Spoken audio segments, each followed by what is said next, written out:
കുട്ടിക്കാലത്തൊക്കെ എന്തെല്ലാം സൈസ് മീനുകളാണ് കഴിച്ചിട്ടുള്ളതെന്ന് ഓർക്കുമ്പോൾ ഇപ്പോഴും അതിശയം തോന്നിയ കാരണം ഇന്ന് അങ്ങനത്തെ ഒരു മീനും കിട്ടുന്നുമില്ല. അത്രയും ടേസ്റ്റൊന്നും ഇന്നത്തെ മീനുകൾക്ക് ഇല്ലേയും താനാ. ഇന്ന് അമ്മയൊക്കെ ചന്തയിൽ പോയിട്ട് പല ഇനം മീനുകൾ മേടിച്ചിട്ട് വന്നിട്ട് പല തരത്തിലുള്ള വിഭവങ്ങളാണ് ഉണ്ടാക്കി തന്നിരുന്നത്. ഇന്ന് ചന്തയിൽ പോക്കേയില്ല. വീട്ടിൻ്റെ ഭാഗത്തൊക്കെ എന്തെങ്കിലും മീൻ ആരെങ്കിലും കൊണ്ടുവരുന്നു, അതിൽ നിന്ന് മേടിക്കുന്നു. സ്ഥിരമായി ഇപ്പം കിട്ടുന്നത് ഈ ചാള തന്നെയാണ് കേട്ടോ, കുഞ്ഞു ചാള. ഇന്ന് കിട്ടിയത് ആ കുഞ്ഞു ചാളയെ കറി വെച്ചിട്ടൂടെ ആരും കഴിക്കുന്നുമില്ല. പിന്നെ ഞാൻ ഇന്ന് ആ ചാളയെ കഴുകി വൃത്തിയാക്കി എടുത്ത് മുളകും മഞ്ഞൾപ്പൊടി ഉപ്പും തേച്ച് ഒരു 10 മിനിറ്റ് വെച്ചിട്ട് കുറച്ച് വെളിച്ചെണ്ണയിൽ അതിനെ നന്നായിട്ട് വറുത്ത് കോരിയെടുത്തു. വറുത്ത് കോരിയിട്ട് ബാക്കി വന്ന ആ എണ്ണയിലേക്ക് കുറച്ച് വെളുത്തുള്ളി അരിഞ്ഞത്, അല്പം ഇഞ്ചി ചതച്ചതും ചേർത്ത് കുറച്ച് കറിവേപ്പിലയും കൂടെ ചേർത്ത് നന്നായിട്ട് മൂപ്പിച്ചു.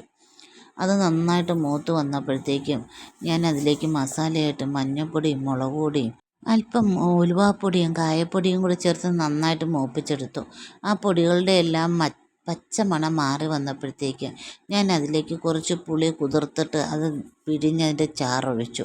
അതും കൂടി ഒഴിച്ച് നന്നായിട്ടൊന്ന് തിളപ്പിച്ച് ആ ഗ്രേവീനെ ഒന്ന് കുറുക്കിയെടുത്ത്, ഗ്രേവി ഇങ്ങനെ നന്നായിട്ട് കുറുകി വന്ന സമയത്തേക്ക് ഞാൻ അതിൻ്റെ ടേസ്റ്റ് ബാലൻസ് ചെയ്യാനായിട്ട് ഒരല്പം ശർക്കര ചുരണ്ടിയതും കൂടെ ചേർത്ത് കൊടുത്ത് ഇളക്കിയെടുത്തിട്ട് ഞാൻ വറുത്ത് കോരി വെച്ചിരിക്കുന്ന ചാള മീൻ അതിലേക്ക് ഇട്ട് കൊടുത്തു.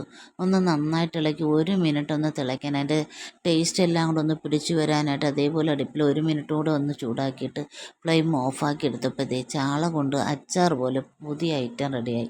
ഇനി ചോറ് കഴിക്കുക ഇത് മാത്രം മതിയല്ലോ, എല്ലാവരും കഴിച്ചോളൂ.